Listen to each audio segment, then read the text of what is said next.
Shut the door.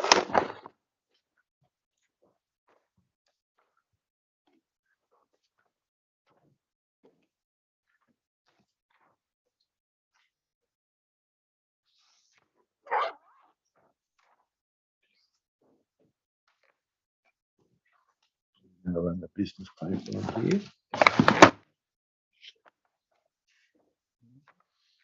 Right, being the appointed time, I'll declare the meeting of the Thursday, the 21st of April, 2022 open, and I'd like to acknowledge the traditional custodians of this land and pay respects to the elders past and present, both here and both of the local Aboriginal people here and those to the south. I'll now read out the live streaming requirements. This meeting is being live streamed on Council's website to allow the community to follow Council debates and decisions. Members of the public participating in a meeting agree to have their images, voice, personal information, including names and addresses, recorded and publicly broadcast. Snowy Valleys Council does not accept liability for any defamatory remarks or inappropriate comments that are made during the course of the meeting. Any part of the meeting that is held in closed session will not be streamed. Temporary provisions under the Local Government Regulations 2021. Council is now operating under temporary provisions expiring at the end of the 30th of June 2022 of the Local Government General Regulations of 2021, which give councils discretion to allow councillors to attend remotely under exceptional circumstances. Statement of ethical obligations. Councillors are reminded of the oath of affirmation of office they made under section 2333A of the Local Government Act 1993 and the obligations under Council's Code of Conduct to disclose and appropriately manage conflicts of interest. Use of mobile phones. At a council meeting, please ensure mobile phones and other electronic devices are turned off and or silent mode for the duration of the meeting, and no recording of voice or images is permitted. In the event of emergencies at a council meeting, in the event of an emergency, please evacuate the building using the nearest exit and follow the instructions given by the wardens. Do not use the lift. If participating in the meeting from an alternative venue, please enact the evacuation plan for that location if required. We'll go to item 2, apologies, leave of absence and remote attendance. Of a proposal for remote attendance from Councillor Hayes. Is there a mover? I'll move it. Move. Councillor Thompson, a seconder. Councillor Ivell, I'll put the motion. All those in favour? Against? Carried. Unanimously. Confirmation of the minutes. I'll move that they be accepted. It's moved by Councillor Thompson. Is there a section? Yep. Second it. Seconded by Councillor Hughes. I'll put the motion. All those in favour? You just missed the declaration. Oh, right. My apologies. Declaration of pecuniary interests. Has anybody got a declaration of pecuniary interest? Councillor Ham? Yes, I've got a declaration in relation to report 11.5 being on the Tumbarumba Start Strong Preschool Committee, and we'll leave the room during the discussion. Thank you very much. Are there any others? And the vote? You're attending for the vote or just No, I'll be out. for both? Right, correct. Thank you. My apologies. Business arising from the minutes. Mr. Mayor, just one question Councillor Thompson. in relation to the letter that was sent to the Minister or the MP Matt Keane from Transgrid. I was just wondering if we have a response yet for council. Through the chair, Councillor Thompson, we've received an acknowledgement for that letter, but we haven't received a formal response yet. That is, I believe, on the way. Thank you. Any other issues?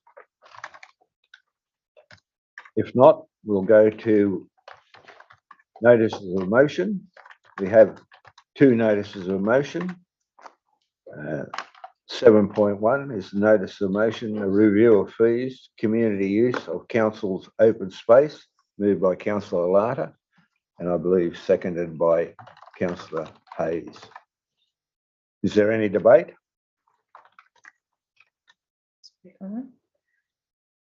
Councillor Lata?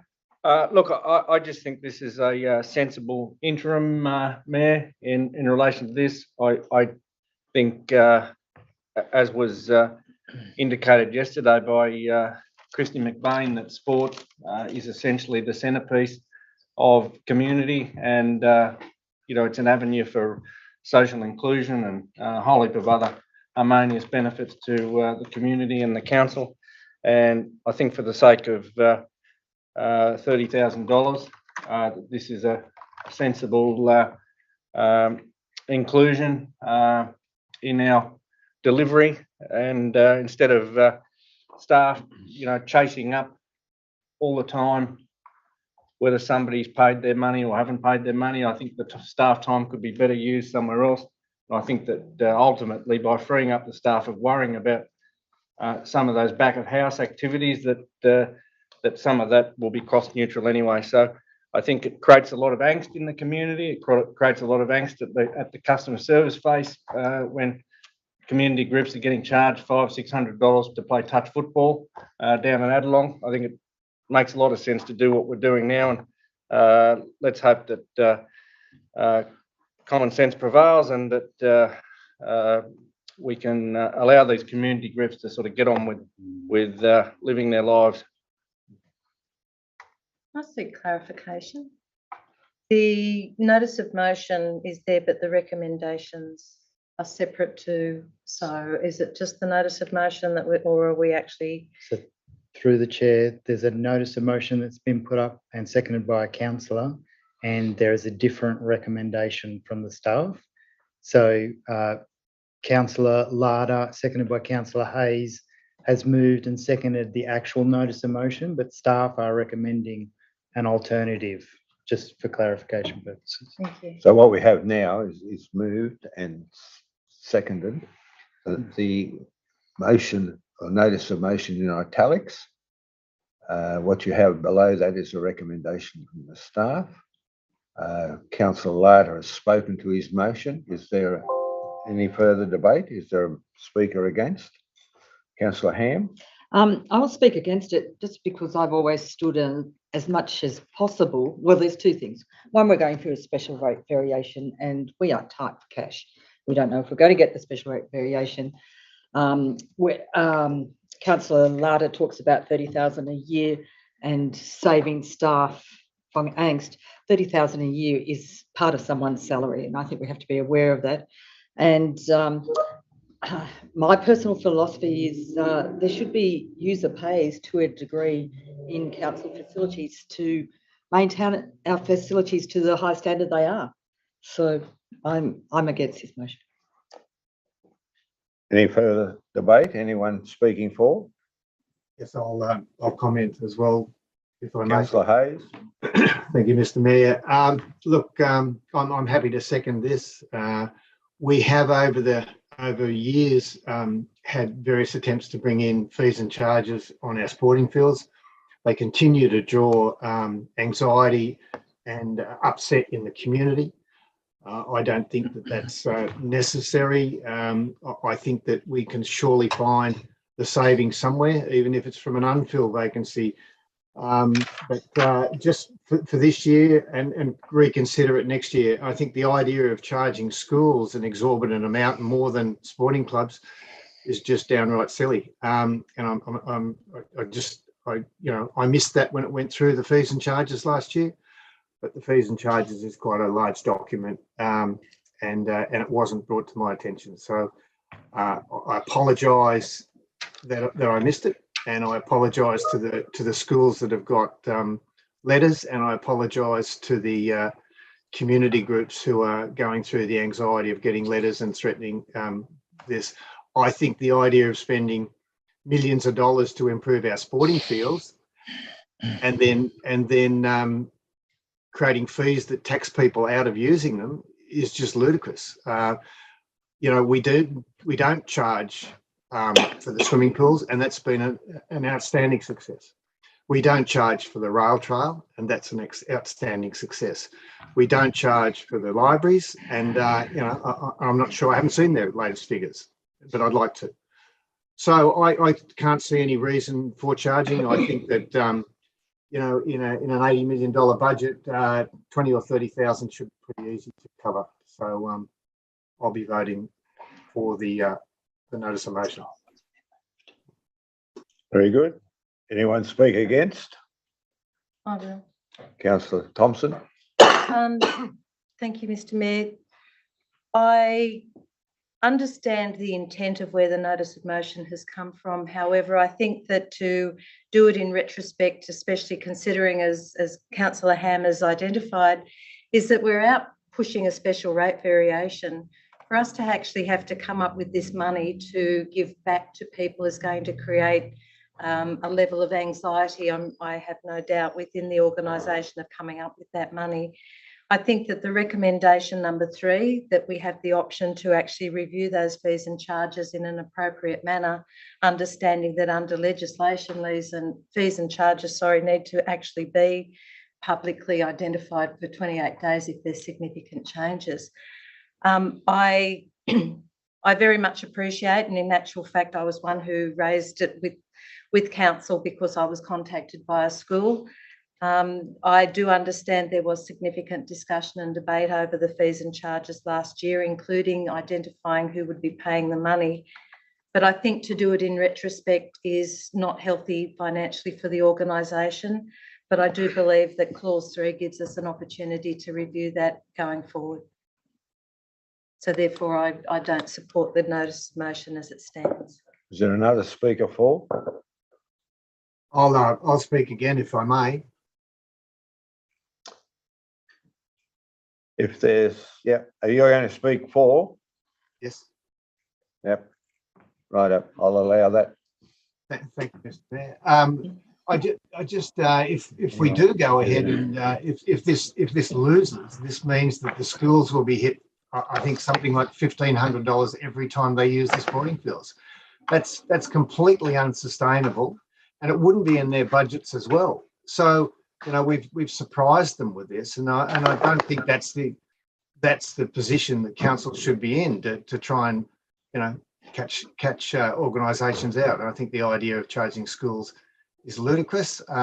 We should be coming to some arrangement with them. But if this fails, your sporting carnivals and that sort of thing, every time the school uses a ground, it's in excess of $1,500. It's $1,500, I believe. So I find that ludicrous.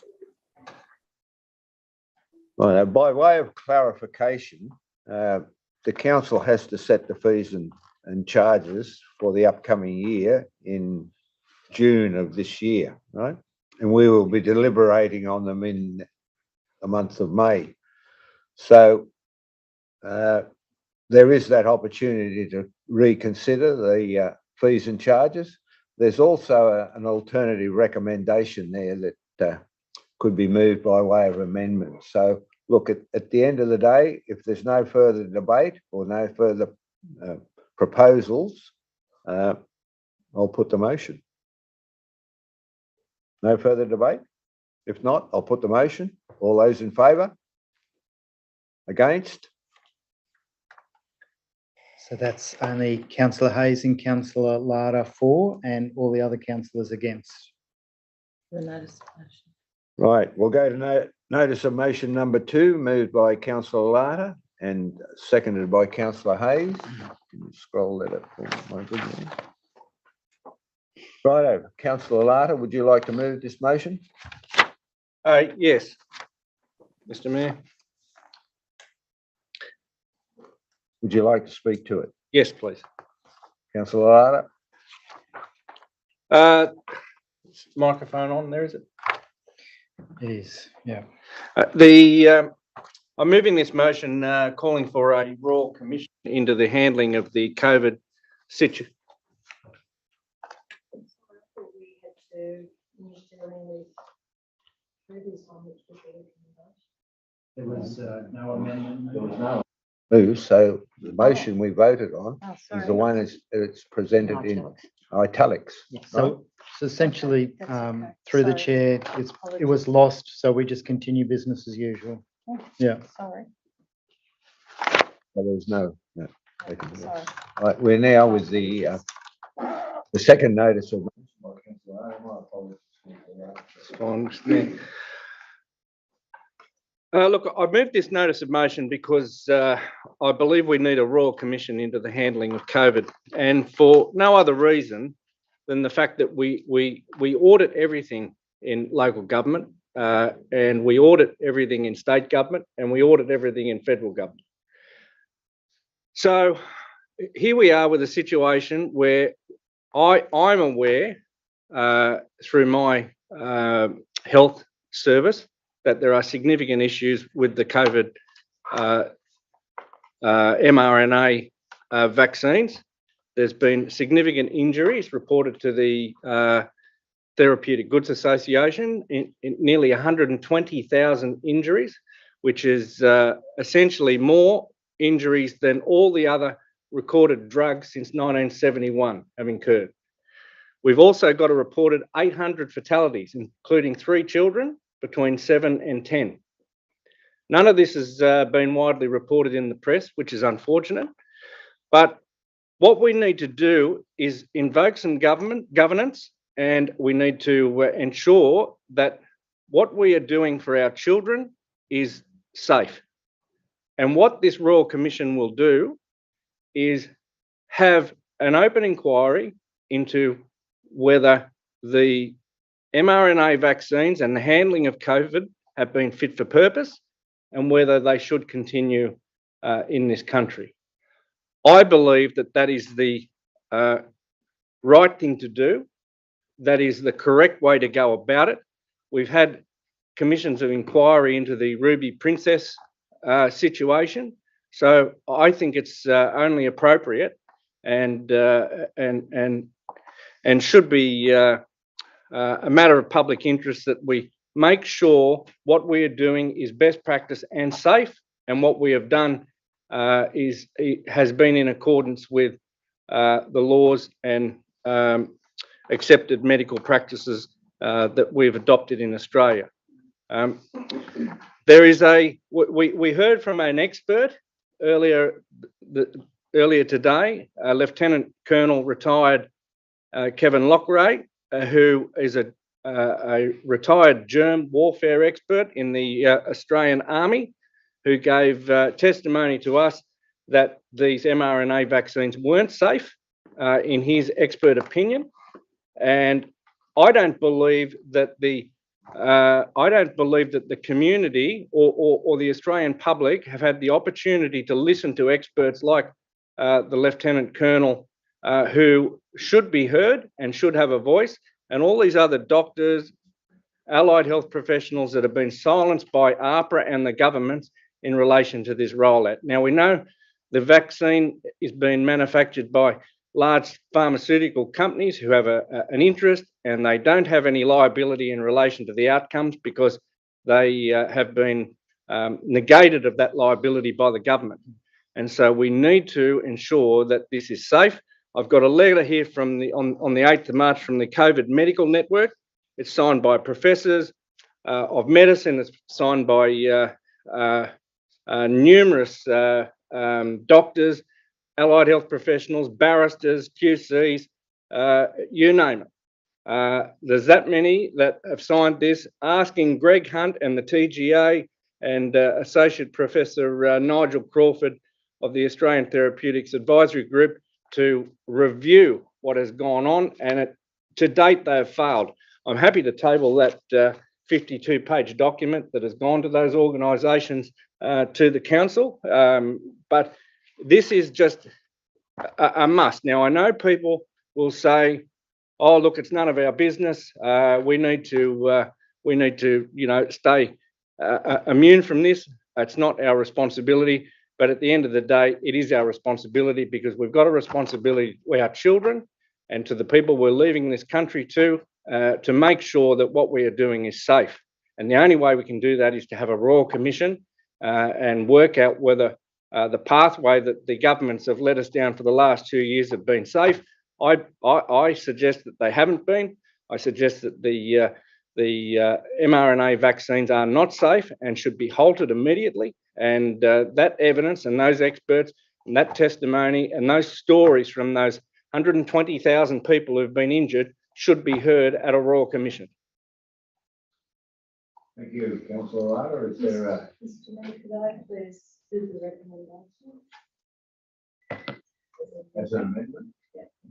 Okay. Is there a seconder for the amendment?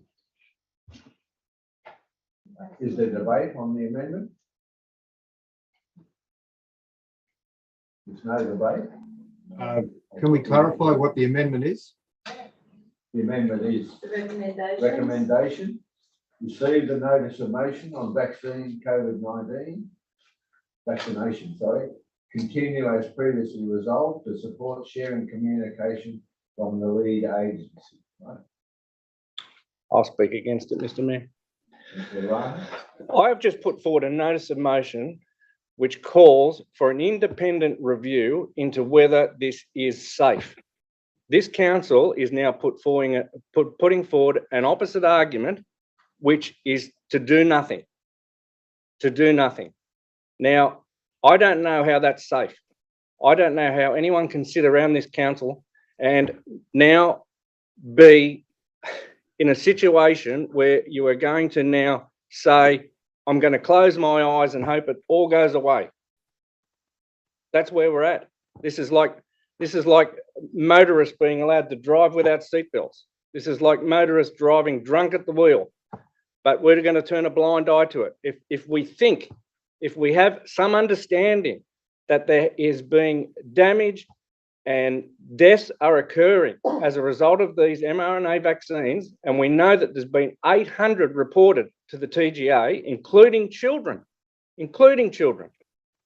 We know there's 120,000 people who have reported injuries to the TGA, and they reckon that that is grossly underreported.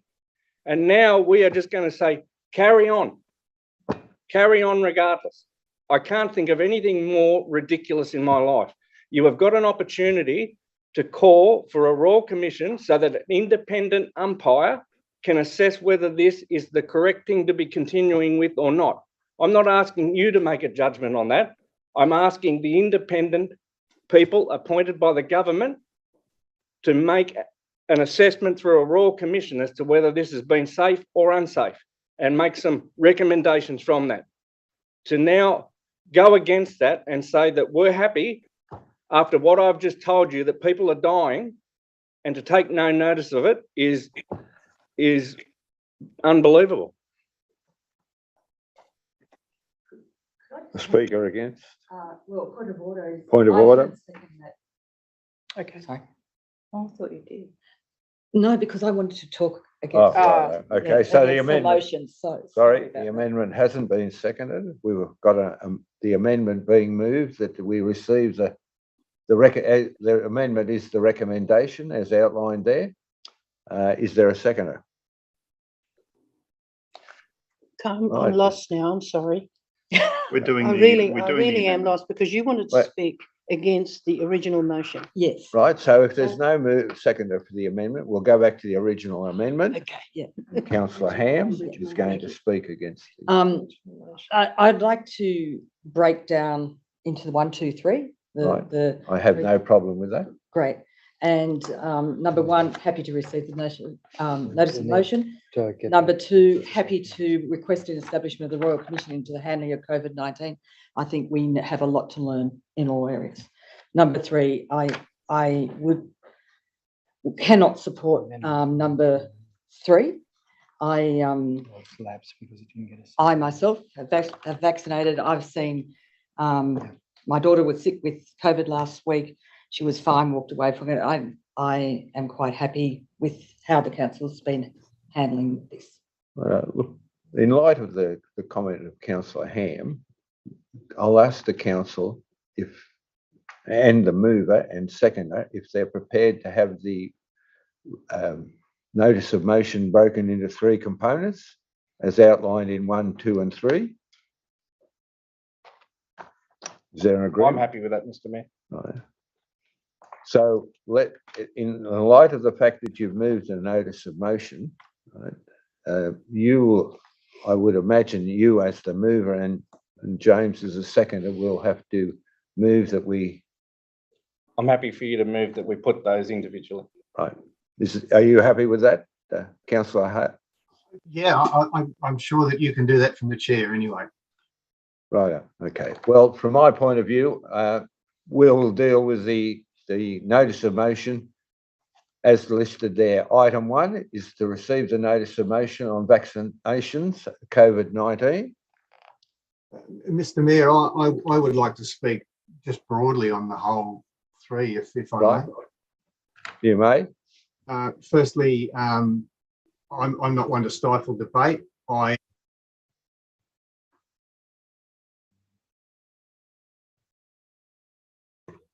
I think you have. Computer glitch. Computer glitch. I'm not one to stifle debate. I am triple vaccinated, and that was my choice. I don't believe that there should be a mandate to vaccinate people. I don't believe that should have been the case, but it has been. I do believe that we need as much information as we can to make decisions, and I was surprised that that Councillor Thompson tried to move that recommendation, given that the previous meeting we had a notice of motion that they didn't have enough information, and we've had various comments since that we don't have enough information. This notice of motion gives the opportunity for the information to be presented from both sides. And I would really like to know that whether I have put myself at jeopardy by being vaccinated as well. The other thing that I would like to see also is at some stage return to normalcy, where the people who have chosen not to be vaccinated, and that's their choice, and I'm fine with that.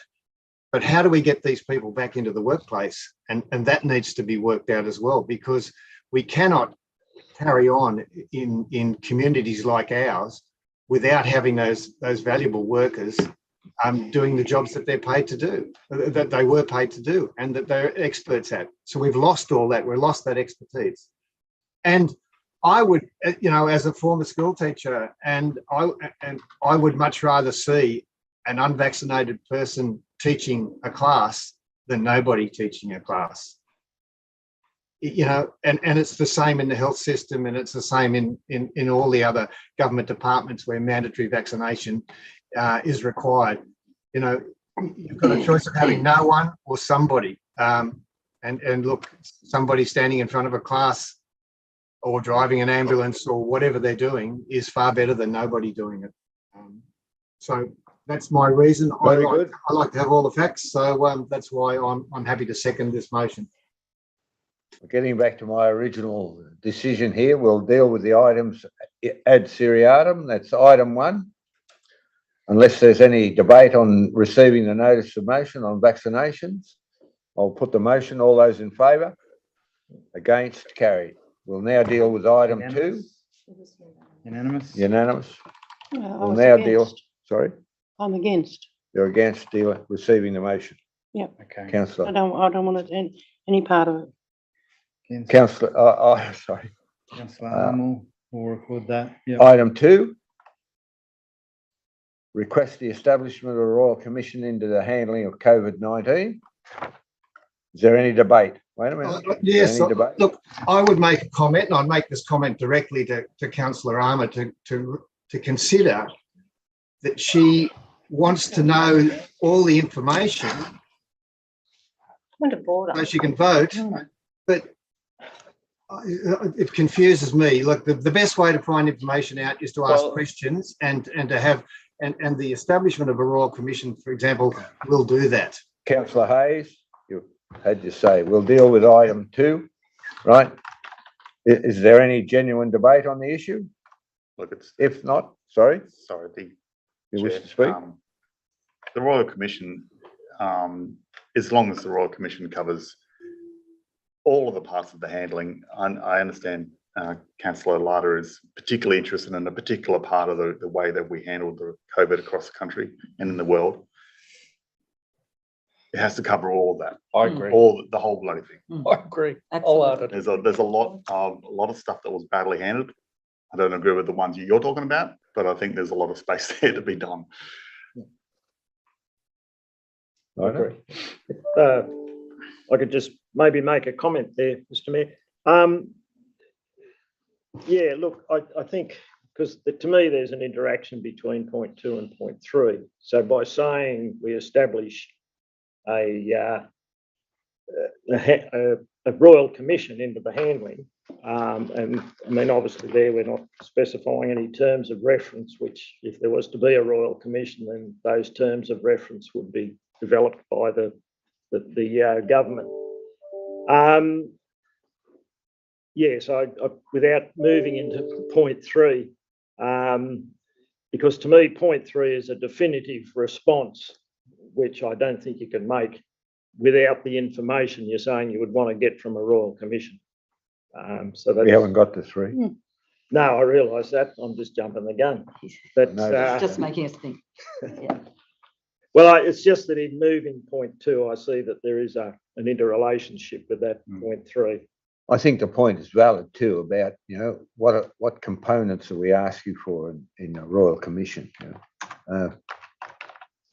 Maybe we can expand it slightly into the handling of.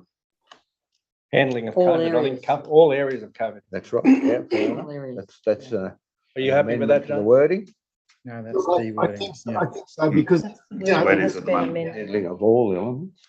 this may All aspects. You can add all elements. All aspects of That's the what handling. was added. Okay. All elements. All elements or all aspects? Whatever you want to do. Happy with either. Aspects. Aspects, handling of all aspects of COVID-19. The mover and second are happy with that. I'm happy with that. I'm happy with that because it also into the future, the next pandemic, God forbid, you know, this will have us more prepared for that as well. Fair enough. Mhm. Righto, I'll put, if there's no debate on that item 2, I'll put the motion. All those in favour?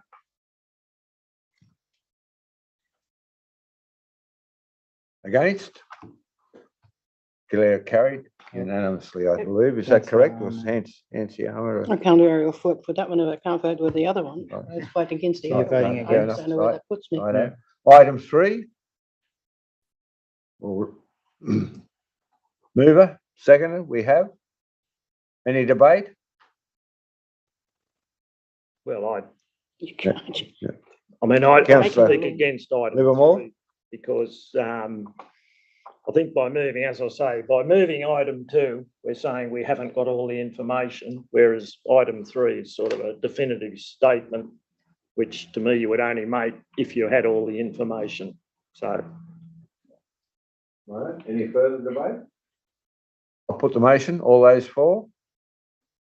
Against? Lost.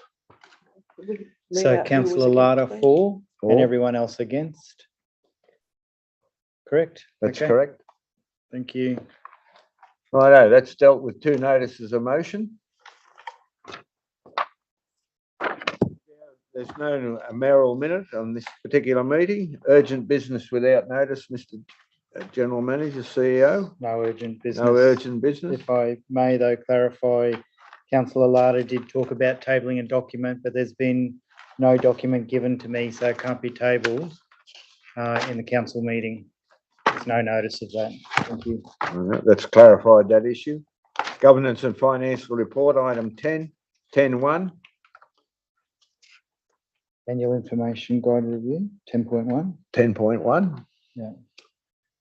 Executive summary. Recommendations are listed there. 1 to 6. 1 to 6 there. Any comments? If not, I'll think someone to move the recommendation. Moved, councillor Ham, seconded councillor Livermore. Is there any debate?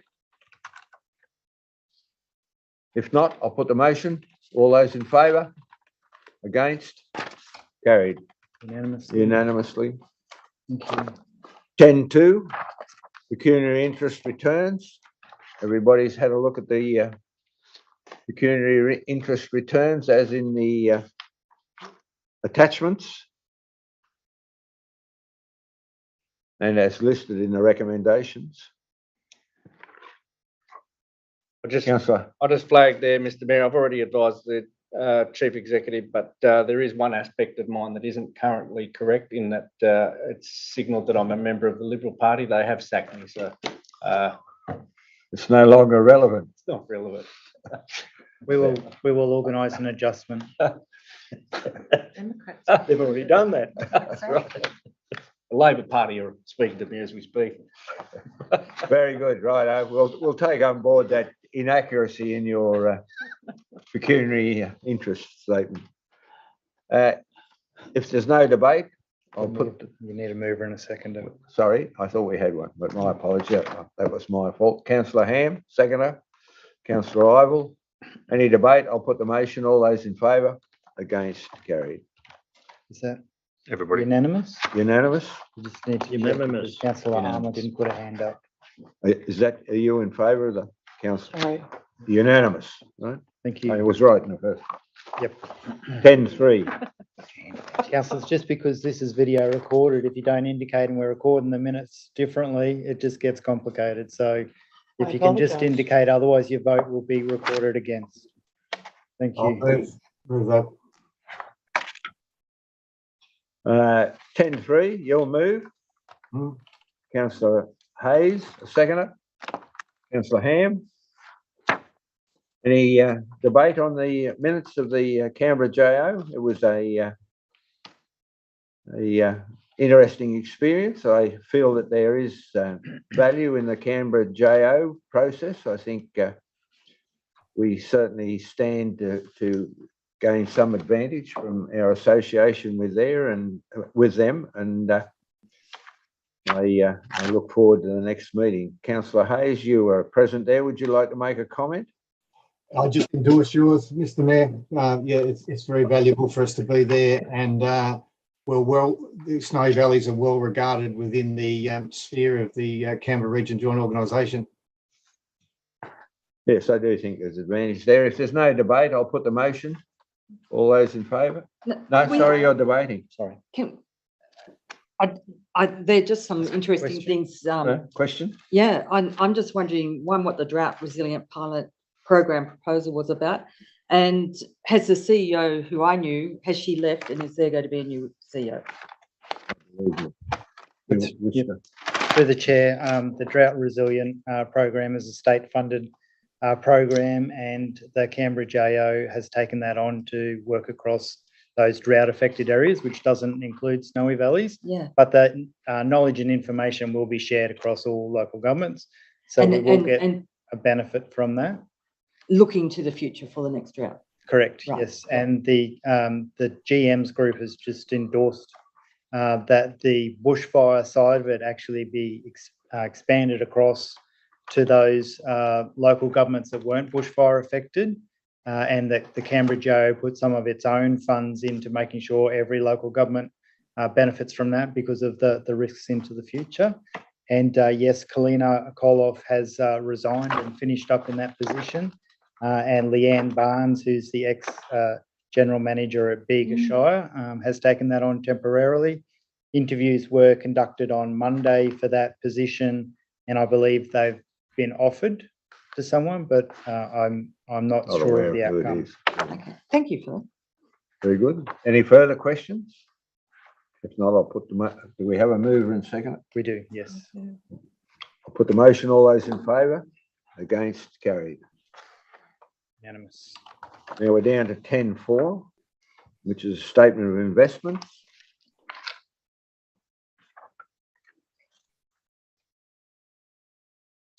The mover and a seconder, please. Councillor Larder, Councillor Ivel. Any discussions on the the statement of investments. Notice it's gone up slightly since last time. Is that correct? Rate of return, Yeah, slightly. slightly. If there's no debate or questions on it, you, She was waiting to be asked. to speak. CFO, do you have a comment you wish to make? I would Happy? like to, I'd like to ask Chair, I was just waiting for your question. through the chair, can I ask, Yes, most definitely. about the, Councillor Hughes. about the, my chart. We're quite heavy in balance on the Commonwealth and the National Bank. Why is that? Why isn't there a bit more balance in there? That's all. Through you, Mr. Mayor. Thank you, Councillor Hughes. The Commonwealth Bank is our main bank. So we're holding our immediate cash with the Commonwealth Bank. That's why this is a heavy weight.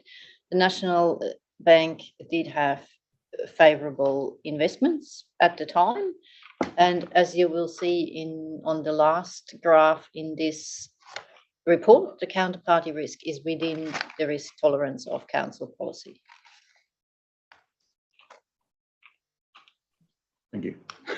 Answer your question? Yes. Thank you. If there's no further debate, I'll put the recommendation that's received a report of statements of investment, March 2022. Put the motion. All those in favour? Against? Carried. Unanimous again.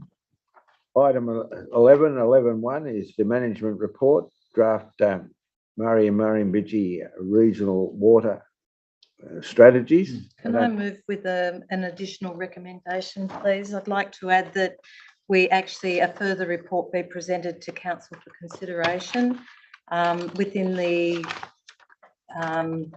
links that we've been provided, there are some really interesting things that I think we need to discuss further that we need to be doing at a later date. So if I could just move that we receive the report, but also a second recommendation, that a further report be presented to council for consideration. Following the public forums on the matter? Yes. Yeah. Following the public forums. Mr. Mayor, could we also invite somebody to speak to us? I couldn't agree more. I think this is a very important Complicated. issue that we need to have a full understanding of, to be quite honest. Happy to include that either within the second recommendation or as a further. Invite New South Wales Water to speak on the region. Can I ask a point of clarification? Is there anyone from Snorri Valleys, be it councillor or staff? No. So this is completely departmental.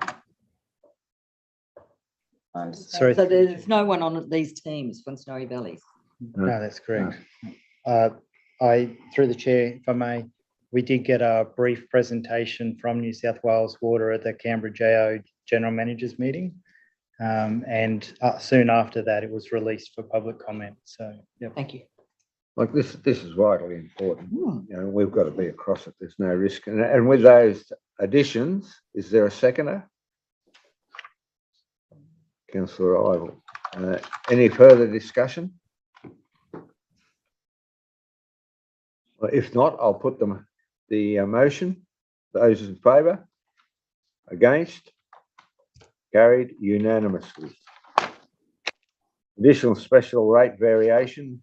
This report deals with the provision that's been made by the government and IPART to enable local government to apply for an additional SRV consistent with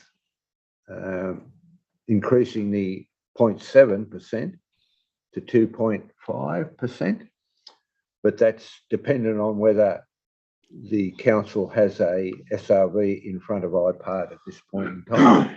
So effectively, at this point in time, precludes Snowy Valleys Council from availing itself of that option. So I think that's laid out pretty well in the recommendations. So if someone would move by Councillor Ham, the seconder, Councillor Hughes. Any debate on this issue or further clarification required? If not, I'll put the motion. All those in favour? Against? Carried? Unanimous. Unanimous? I'll have to keep on remembering that. Just Road name change, 10.11.3.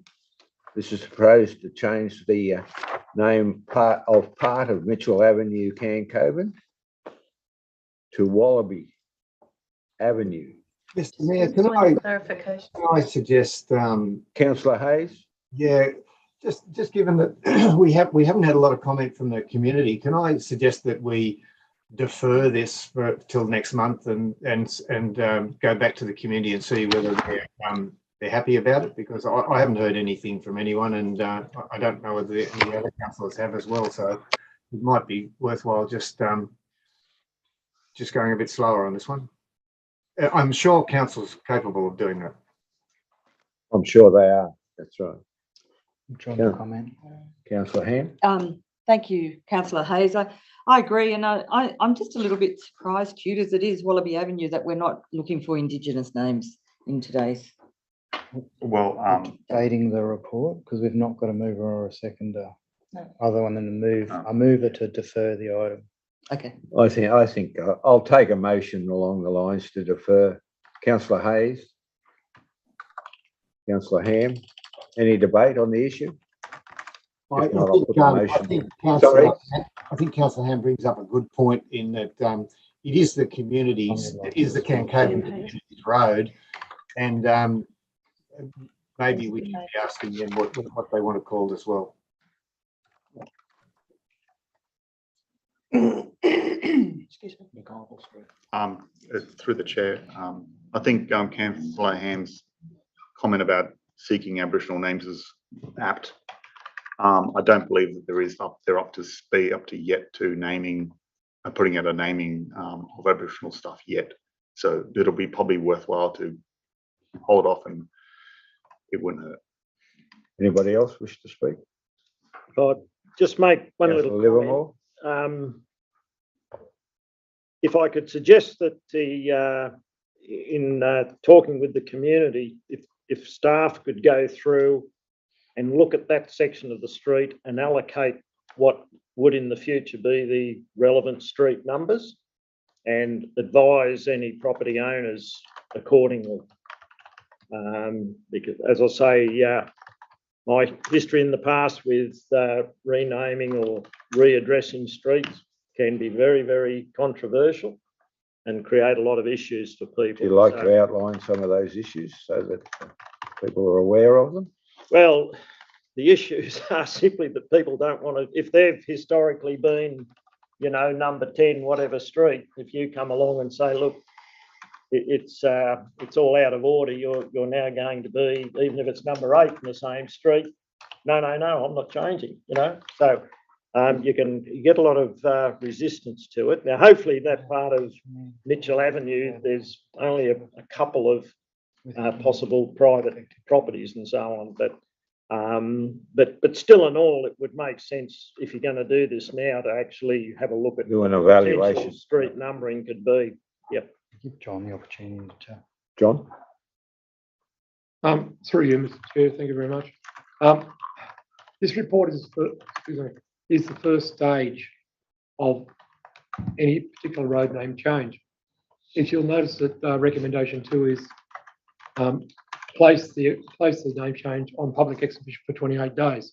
This is the first stage, this is the process we've got to follow. I'm more than happy to defer, and I take on board council's comments regarding Indigenous names. Also take on board, we might go back and talk to people about street numbers. Generally, that's all done after this point when we place it on public exhibition, but we can do that work up front.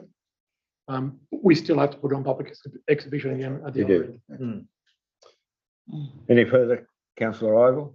Yeah, I just want to support Councillor Livermore's determination, because I think most of the people in that street are going to find that it's going to be a huge impost if there's a street name change to all their private documents that they need to get changed, and if it's just change for change's sake, yeah, don't see the point of it.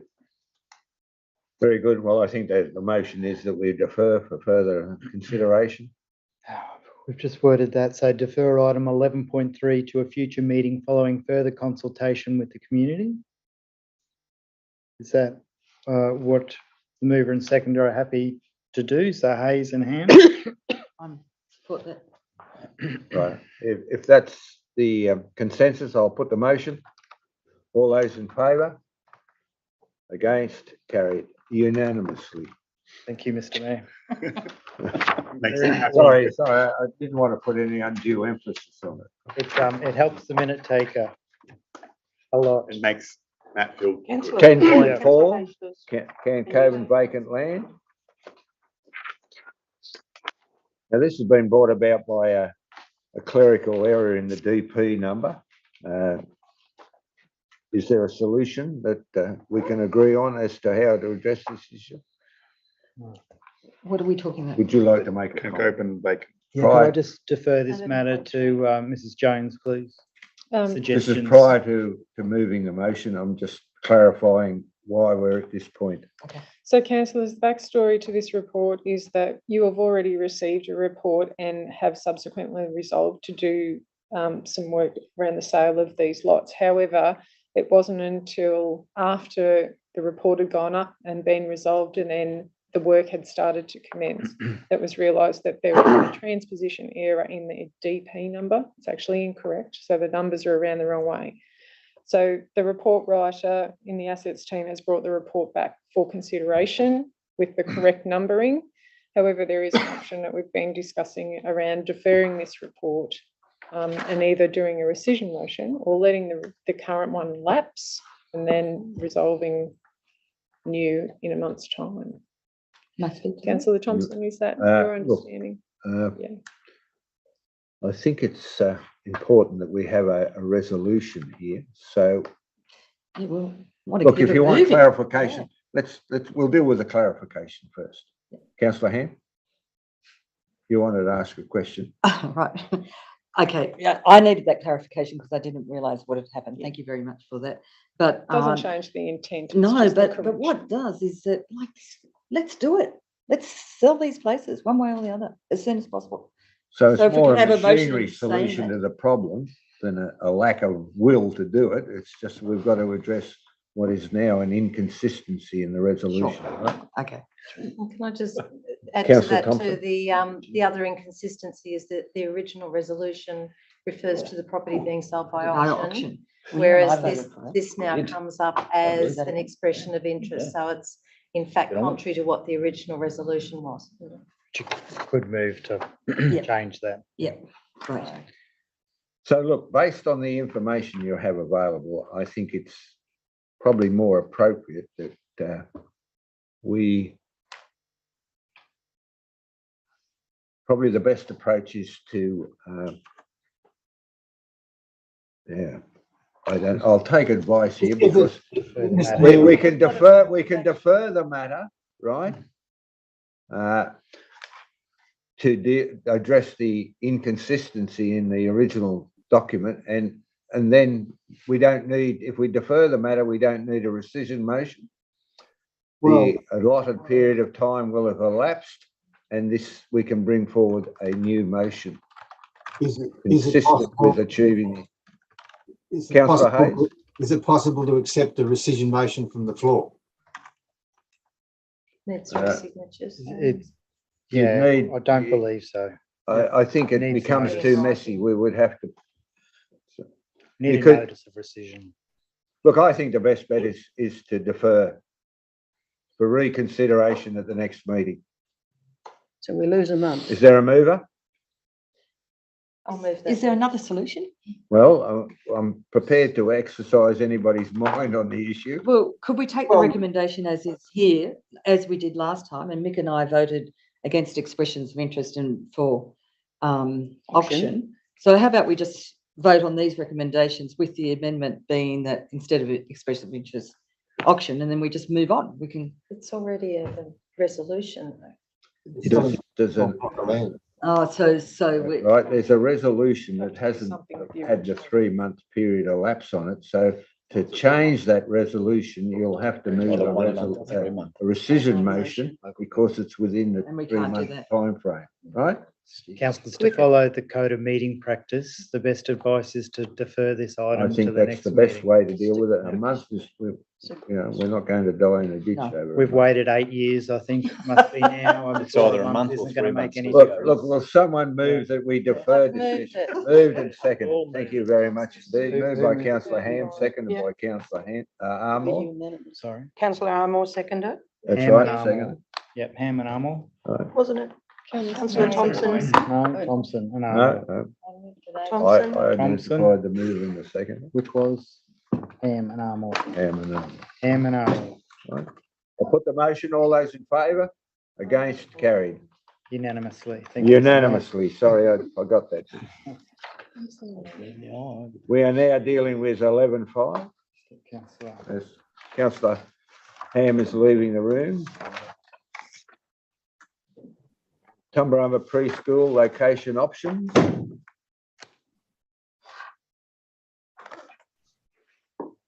Right, there's a recommendation there. No, can't hear. Oh, this is the thing. I'll move the recommendation. Move. Is there a seconder? Councillor Livermore, seconded councillor Ivor. Any debate? Any Yeah, discussion? there is. If you want a discussion, you'll have to go into committee. Right, well, I might move then that we go into committee. It's been moved. Is there a seconder? Seconded, councillor Armour. I'll put the motion. All those in favour? Against? Carried. It's now open for discussion. Councillor Livermore. Okay. Look, I've been having a look at this, obviously with a bit of local knowledge of the area and the parcels of land in question. There's issues with either parcel of land.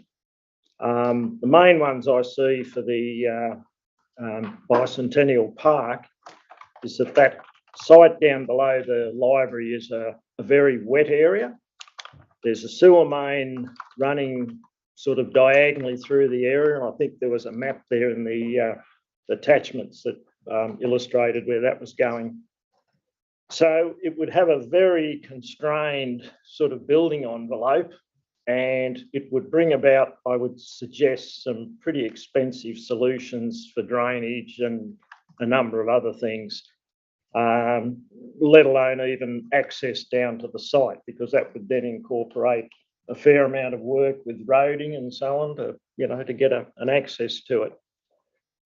The other issue with that Bicentennial Park is that I know the gazettal on it, that Crown land, is for a botanic gardens. So there would be issues about, whether you can build a preschool in a botanic garden. So that'd be something that you'd have to work with Crown lands on, and that wouldn't happen in a week, I'd suggest.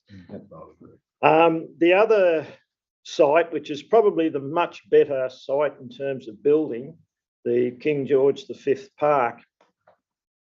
Historically, there's been some anecdotal evidence about there used to be a big depression there. It was filled with rubbish and could be contaminated.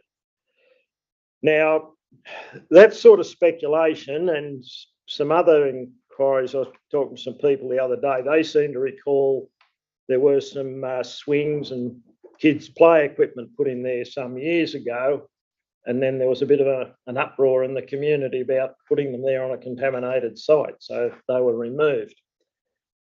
So I guess the bottom line there is that the only way you're going to dispel the rumours or whatever is to go in and do some soil testing, some rudimentary soil testing.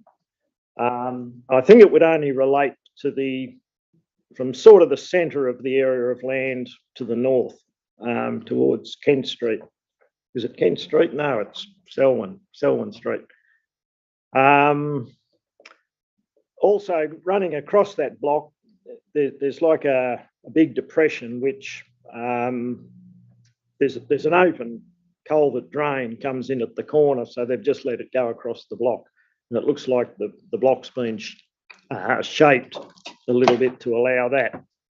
But if some soil testing sort of eliminated the contamination issue, then the rest of it would only be maybe a bit of drainage work and some, a bit of earth moving. And the southern half of that block, I suspect, would be away from where this so-called contaminated area was and would offer quite a good building site. Yeah. So, I mean, for my way of thinking, the King George, the 5th Park site would probably shape up as a better site to build on, subject to, community consultation and all the rest of it. But also the important thing is to get some soil testing done and decide one way, is there any contamination there? Or is there part of the land that is not, say, suitable to place a building on? Because that would be another important aspect of the soil testing. Now, I believe there may be a donor or a sponsor who may provide the funds to do the soil testing. So, a local business, but I won't mention their name just in case that's not right. But obviously in this, and I think it's spelled out in the report there, I think the funding body really want to know something by about the 7th of May. So they've got a bit of a critical time frame there. And the issue would be, I think what they're really after is a letter from council indicating the support and for the site, and probably indicating that there may be a little delay to actually do some site testing to verify that it is a suitable site. So, Councillor Livermore, if that second site, King George Park, was unsuitable, we go back to the original proposal. Well, yeah, look, and there is potentially another area within that Bicentennial Park that may be suitable. It gets away from the wet area. It's not as large an area, but given that you probably only need the area that's good enough for the building to sit on, in terms of playground and that, if that's sort of sloping or whatever, that probably wouldn't really matter that much. But yeah, look, that would have to be sort of sussed out on site. But they're sort of in those two areas, they're sort of the main impediments. But I think subject to soil testing and so on, the King George site would probably be the pick of the sites as they stand.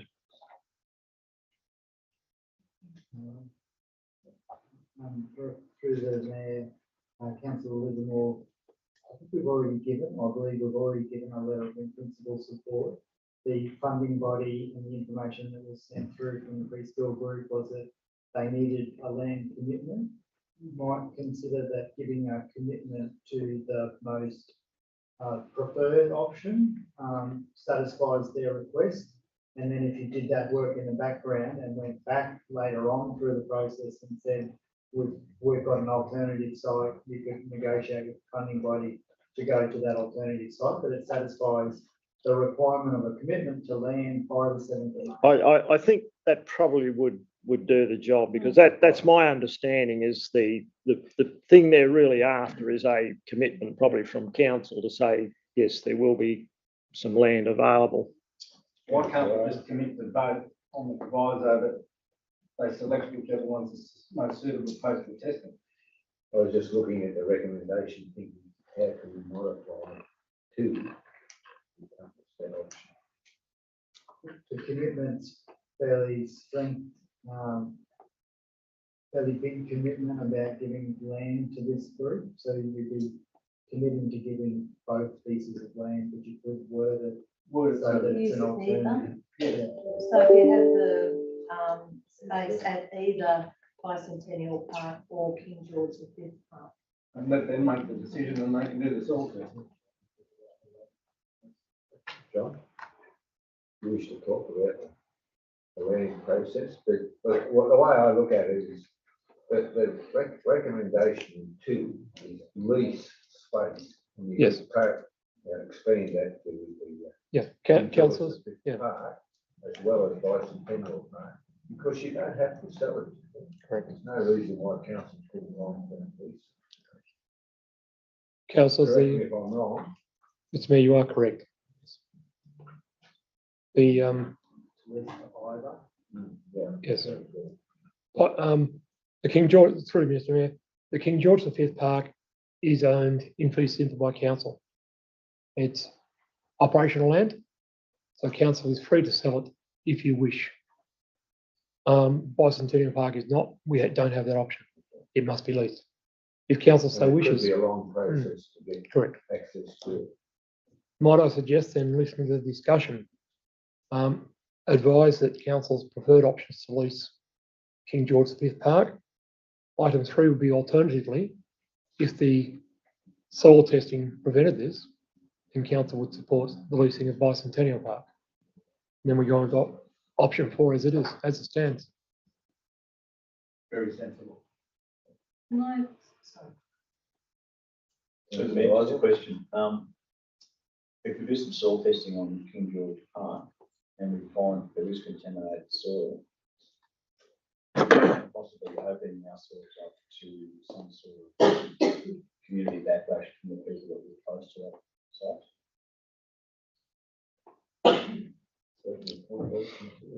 Through you, Mr Mayor. It depends on what we find.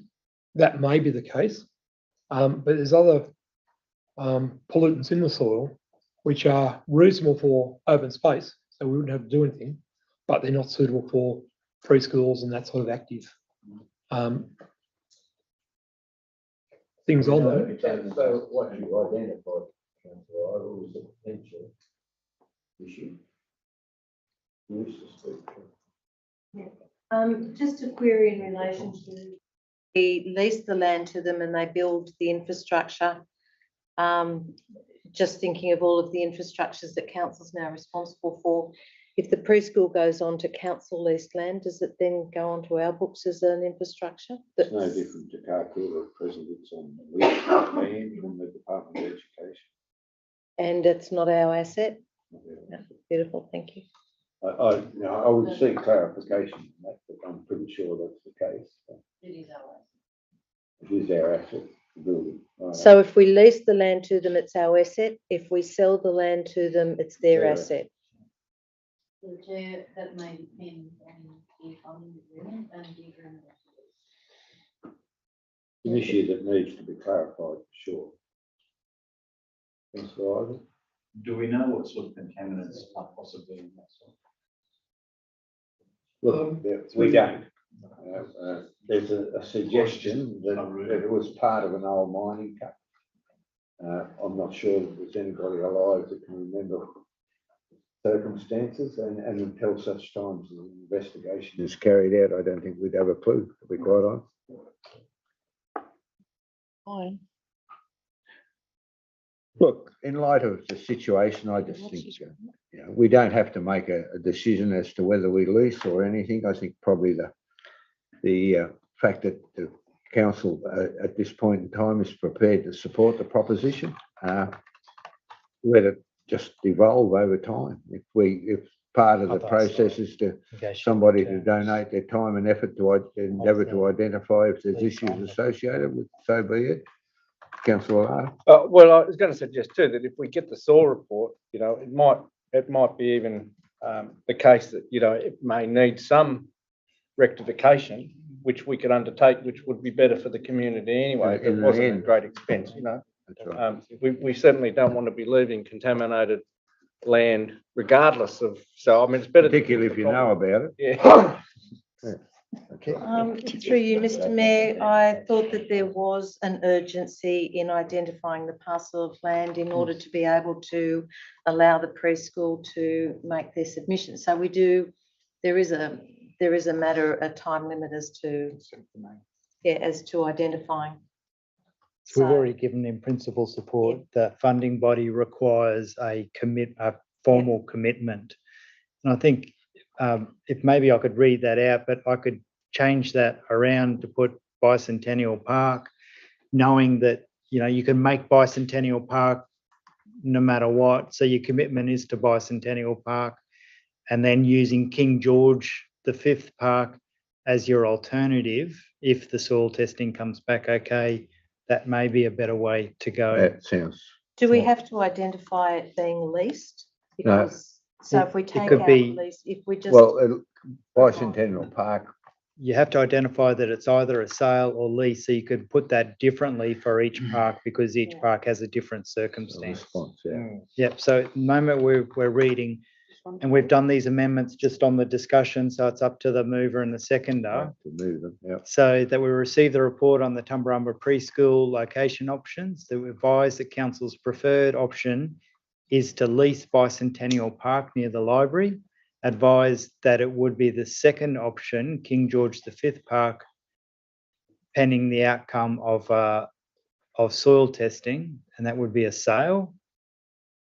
Option, the sale of King George V Park, Pending the the outcome. outcome of soil testing, and then authorise the CEO to negotiate the terms of the lease or sale on the preferred site. Yep. And bring a report back to council to allow the lease or sale to progress. Councillor Lara? Well, I don't disagree in principle, but I don't think that that's correct because it's not our preferred option if I'm hearing what everyone's saying. Our preferred option is to go to option 2 and option 1's a redundancy.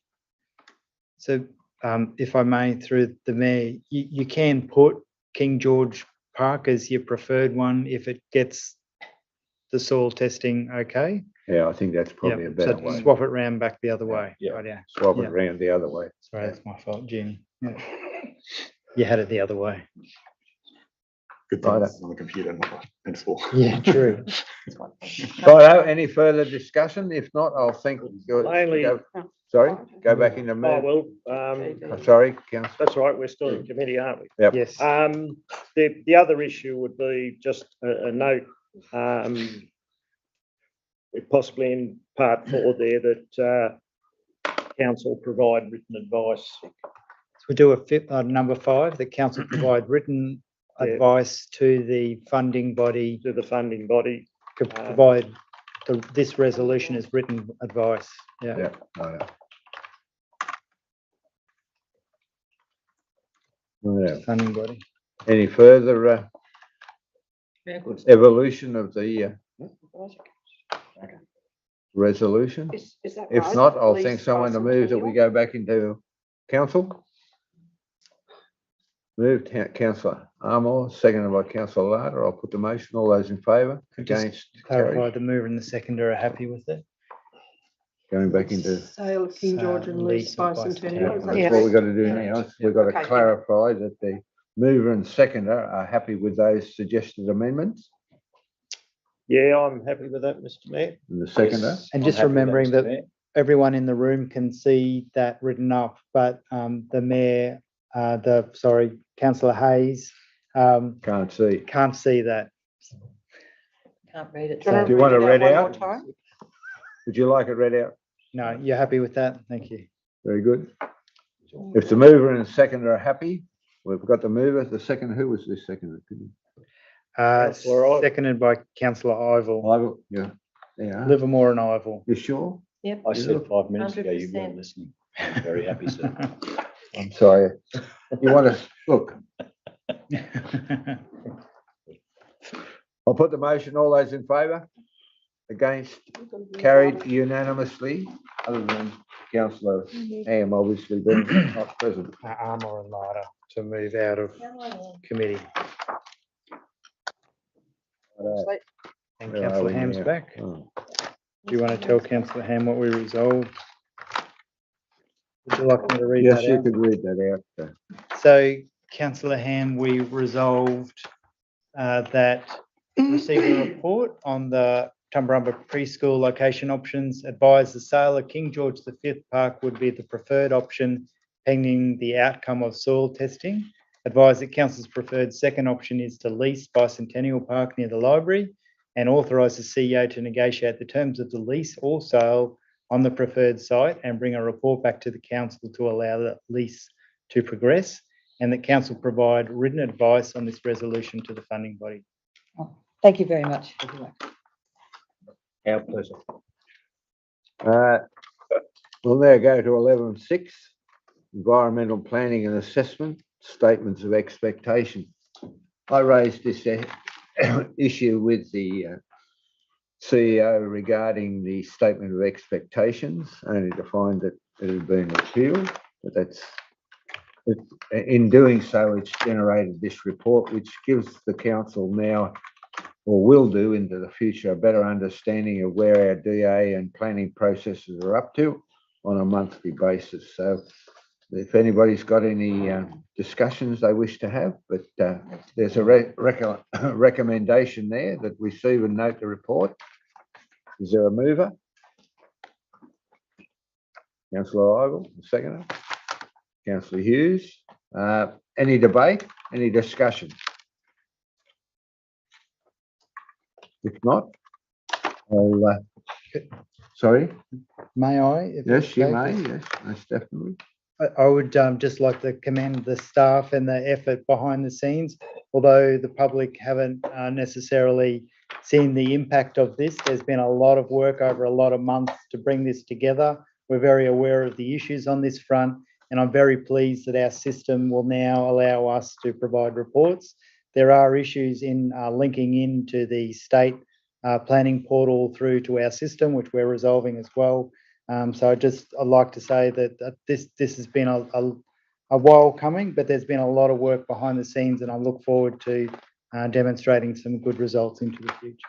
I think it's important to acknowledge the fact that now council will certainly be in a better position to understand what our planning and DA process is, and be in a better position to keep the community informed as to the process of that or the progress of those DAs and planning documents.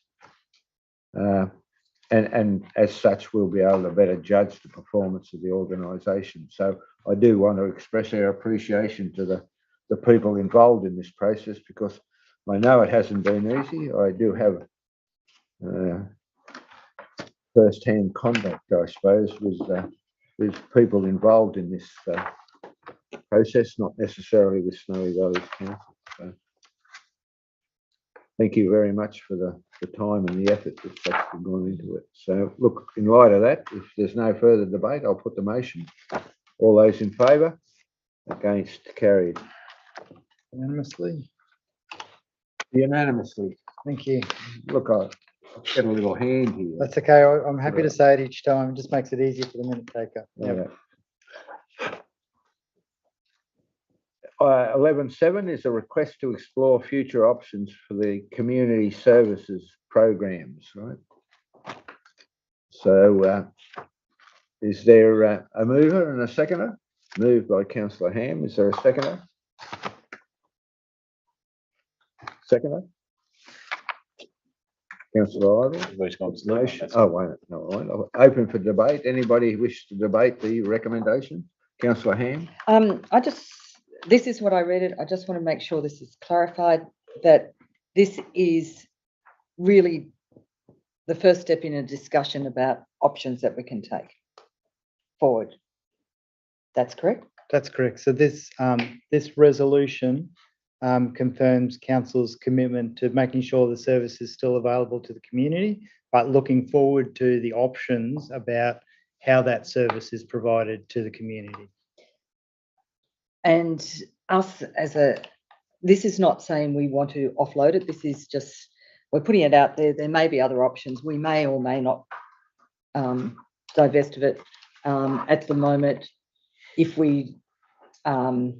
financially we're more secure, it's something that we could keep, because do we make money out of it? So I might hand this question through the Mayor over to the CFO, Suzanne Andres, who's now taken over responsibility for this area, given Paul has left.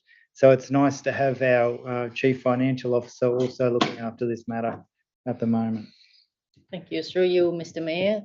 Councillor Ham, that is correct. It's theoretically a break-even proposition, Right. but over the years it has fluctuated quite wildly, whether it made a profit or a loss. And due to the fact that regulations are changing, funding models are changing from the 1st of July, we will need considerably more administrative staff and resources to run these services. These resources will not be able to be recovered from the funding bodies. Through you, Mr. Mayor, if that's okay. What about money in the reserve? There's talk of 900,000 sitting in the reserves. Through you, Mr. Look, if we're Mayor. going to continue this, right, we better go into committee. Yeah. Is there a mover? Councillor Ham, a seconder. Councillor Livermore, I'll put the motion. All those in favour? Against? Carried unanimously. Thank you. Righto. Carry on, Councillor Ham. Oh, if I could put that question Yep, again. absolutely. Through you. I wasn't sure where in the debate. The discussion was reserve up. is in essence a reserve for the replacement of the vehicles that the community transport runs. So if it was to go onto another body, that 900,000 has to go with the vehicles. Through you, Mr. Mayor, that would have to be negotiated with the funding body. It may actually have to go back to the funding body rather than to the new provider, because vehicles can no longer be bought, they must be leased. So the reserve is actually at the moment sitting there because this was an old funding arrangement. Whether or not the funding body would be willing for us to transfer that to a new provider if we went down that road, or whether the funding body would require it to be returned is open. I cannot answer that. But Snowy Valleys Council doesn't keep the money. Through you, Mr. Mayor, Snowy Valleys Council doesn't own the money. There's a distinction there. Yeah, there is. Wasn't a question. Councillor Lara. I'll just ask the question, given the fact that we're obviously overseeing it in some respects, how far does their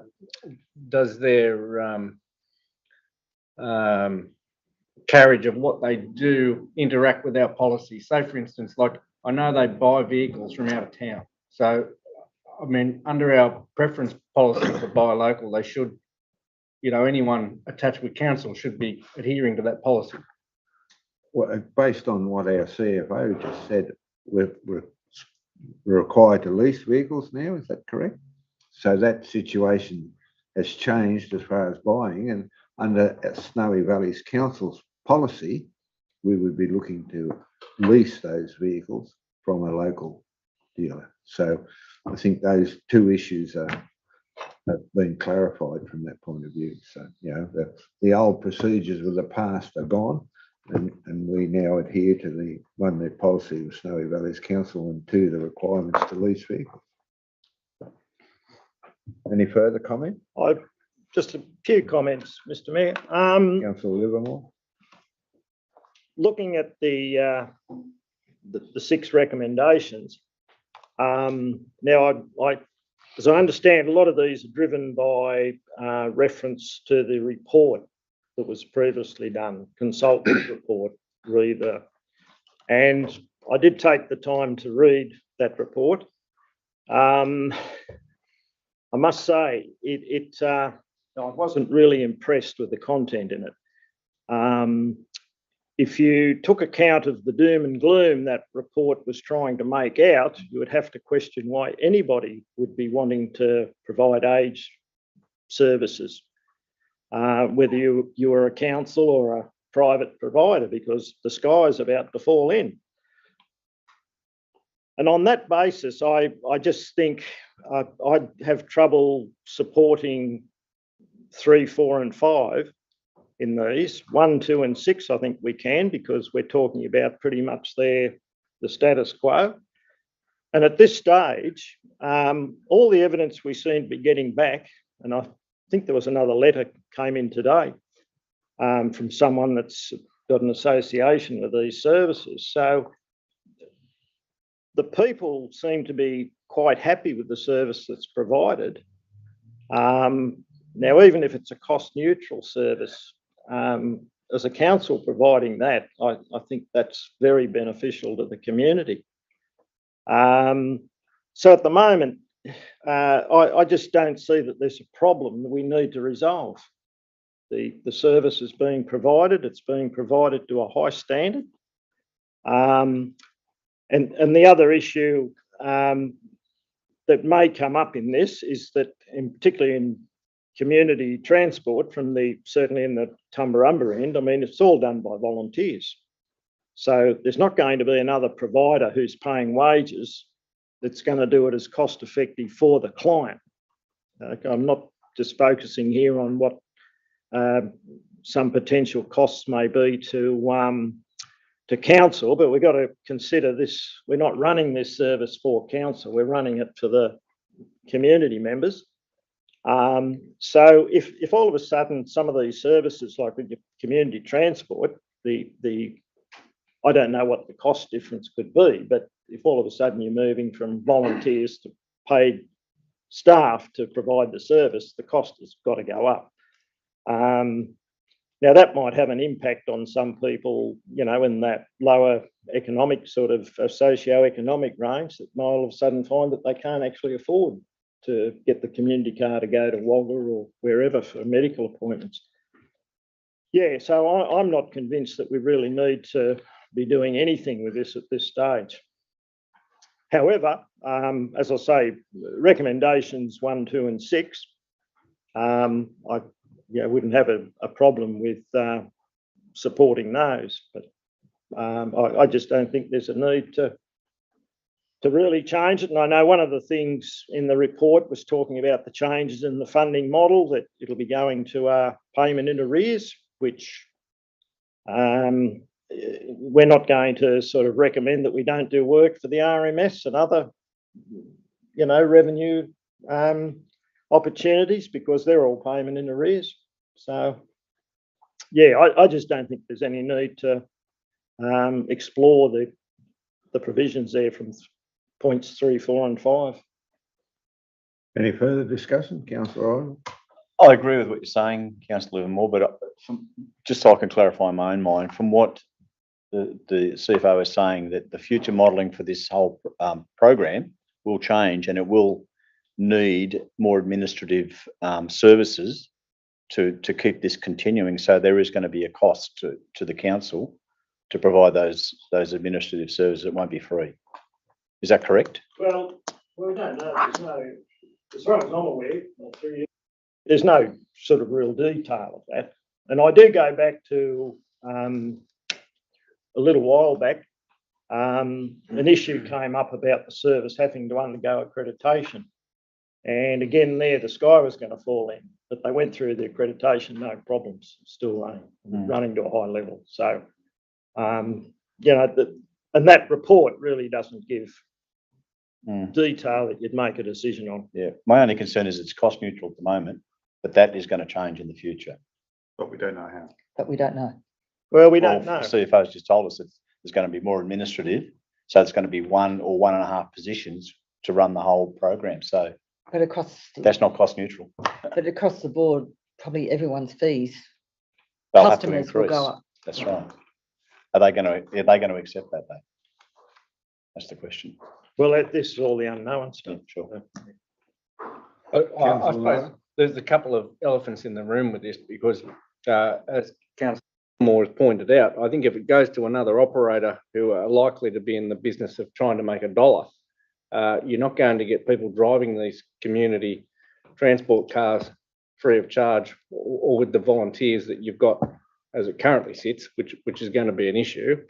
And the other thing that people probably don't realise is that it's sort of the state government cost shifting in a way, in some respects, both ways actually, because what the community transport does in other aspects is probably provides a bit of relief for organisations like New South Wales Ambulance by allowing people to be picked up and taken to medical appointments and discharged from hospital back to nursing homes, and not tying up state resources unnecessarily. So, I mean, there's a social sort of benefit to what they do, and you know, it might mean that an ambulance is available to go to you at the car accident instead of being tied up taking Mrs. Jones back to Bupa nursing home from the hospital. So, we've got to look at all these things in context.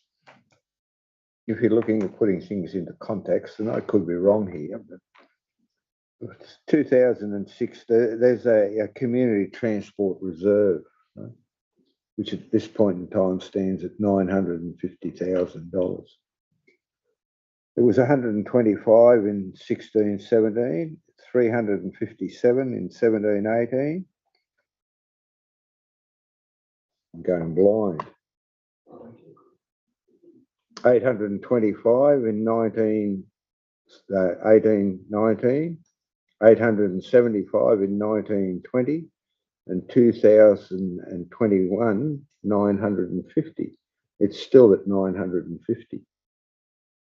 So I'm not aware of where the money's come from. I wouldn't have a clue, but that's what the reserve stands at this point in time. But that's only for the lease of vehicles. No other.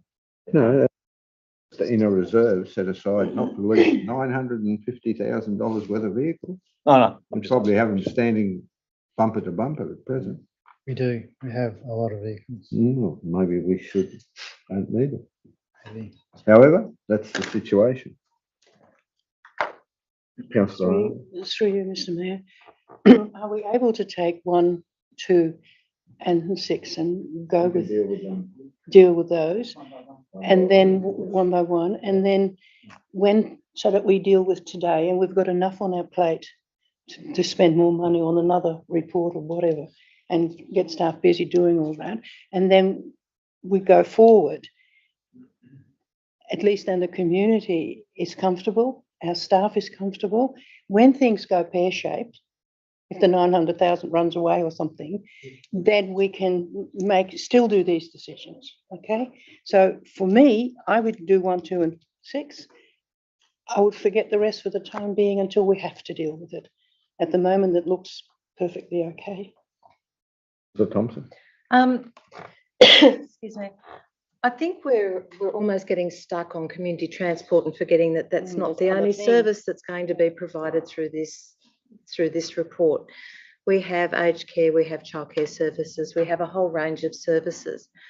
And I think what we need to understand and remember in Snowy Valleys Council is that we're not a major regional centre that has lots of options in each of our smaller communities to actually be able to access some of these services. And a part of local government is that we do provide, where necessary, some of these services in our communities that can't access them. A lot of commercial providers would not be particularly interested in running some of these services in the smaller regions. And that's where we as a council need to accept that the responsibility within our wider community is not that it's always just roads, rates, rubbish, but we do also have a social obligation within our charter. It identifies our youth, it identifies our age, it has a whole range. And I just sort of feel the same, 1, 2, and 6 is fairly standard. But my concern is that we got a little bit stuck on the community transport, which I think is really important, but they're not the only services that have the potential to be moved to another provider, and that's where it starts concerning me. Tumut is the largest centre. It has numerous childcare outlets. It has a number of aged care providers and facilities. Some of our other communities don't have that, and that's where I have my concerns. Right, you're right, Councillor Thompson. It talks about respite care, home care packages, Meals on Wheels for Tumbarumba. Yeah, it's a huge Yeah, amount. it's huge. Any further discussion? If not, I'll think someone to move to go back into Out of committee. Would you like Suzanne to respond to any of those? No. So is there a mover and seconder to go back into out of committee? Moved by Councillor Larder, seconded by Councillor Hughes. Put the motion, all those in favour, against, carried. How do you? Em and Ivor were the original movers. Right, okay, now, are the original movers prepared to move items one at a time, or do they want them? I'm happy for that to happen. Councillor Hughes, are you happy to have them moved one at a time? Do we move 1, 2, and 6? No, separately? Oh, no, Ham and no, Ivor. just we'll go through Ham them and one Ivor. at It a was time, Ham and 1 Ivor. through to 6. Oh, yeah, why not? It was If Ham that's and the way it Ivor. has to happen. Still with the wrong lady. It sounds like everybody's pretty happy with 1, 2, and 6. Em and Ivor. Ham and Ivor. Ham and Ivor, not Sorry, hey, you'll have to become more conspicuous. I don't want to overstep the bounds, Mayor. James will need your jacket. I was just going to let you finish, sir, what you were doing. and- Before you're going to drag me across the No, no, draw coal. it to your attention that it was councillor Ham and myself. Right, my apologies, councillor. Accepted. Are you happy to have it? Yes. Absolutely, sir. Right. So we'll deal with, would you like to move item 1? Yes. Move to item 1. Yes. Any discussion on item 1? If not, I'll put the motion. All those in favour? Against? Carried? Unanimous? Did James put his hand up? It's a finger. Carried unanimously. Item 2, confirm its commitment. Is there a move? You're prepared to move item 2? Oh, yes, Yep. most definitely. Put any debate? If not, I'll put the motion. All those in favour? Against? Carried unanimously. There was Ivel and Ham again. However, on Ham again. Yeah. Happy to move item 3. Yes, happy to move on. Item. Three. Councillor Ham and Councillor Ivel. Yes. 3. Any debate? If not, Don't want to do that one. I'll put the motion. All those in favour? Against? Lost. Declare the motion lost. So in favour was only Ham and Lata. Is that correct? Hayes. And Hayes. Ham, Lata and Hayes in That's right, favour. 3. Item 4, is there a mover and seconder? Same mover and seconder? Same mover and seconder. Item 4, any debate? If not, I'll put the motion. All those in favour? Against? All those in favour? Against? So that was only Lata in favour Lost. And Hayes. and Hayes. Lata and Hayes. Item 5, same mover and seconder. Any debate on item 5? If not, I'll put the motion. All those in favour? Against? Lost. I'll declare it lost. And so that was Lata, Ivel and Ham in favour. Item 6, same mover, same seconder. Sir. Any debate on item 6? If not, I'll put the item 6. All those in favour? Against? Carried. Unanimous. Unanimous. Right. 10.7 is dealt with. We'll now go to the minutes of the committee meeting. 12.1, Aboriginal Liaison Committee. Any discussion? If Just- not, can I sorry, just ask- councillor. Just a question in relation to, I did look to find the Aboriginal cultural protocols and practices policy, but I haven't been able to locate it yet.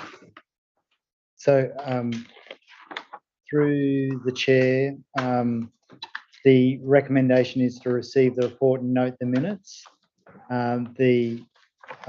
There's a recommendation there that council from the committee adopt the Aboriginal cultural protocols. However, in the minutes, they talk about reviewing that in That's May. right, yeah. So hence the staff members have recommended we just receive the minutes and note them and that's all. Thank you. Then I'll move that those minutes be. Been moved by councillor Thompson. Is there a seconder? Councillor Hughes. If there's no further debate, I'll put the motion. All those in Just a favour? technical question. Sorry? Sorry? Question. The $100, Councillor Hayes. the $100, does that attract GST? What? $100. $100 contribution to perform and welcome to country is what If they've got an ABN. I thought part of the CFO. Just ask the protocol. CFO, she wouldn't mind responding to that. Does it include GST? And do they have to For be, you, Mr. Mayor, it generally does not include GST unless a person provides this service through a business that is GST registered. Yeah. Right, fair enough. Like a Does that clarify the situation for you, councillor Hayes? Thank Clear as you. mud. Mr Mayor, clear as mud. Yes, again. Righto, if there's, I think we've got a mover and we've got a seconder, Thompson and Hughes. Thompson and Hughes. If there's no further debate, I'll put the motion. All those in favour? Against, carried unanimously. 12.2, Aerodrome Committee meeting, 8th of March. The mover and the seconder, Councillor Larder, Councillor Ivor. Any debate, any issues wish to be clarified? If not, I'll put the motion. All those in favour? Against, carried. Confidential, someone move, we're going to, there is no confidential. I thought I read somewhere there was It's confidential. a confidential attachment. That's Right. all. My apologies. Righto, no confidential, no further business. I'll declare the meeting closed and thank everybody for their attendance. And that's the end of the council meeting for the 21st of April 2022. So thank you.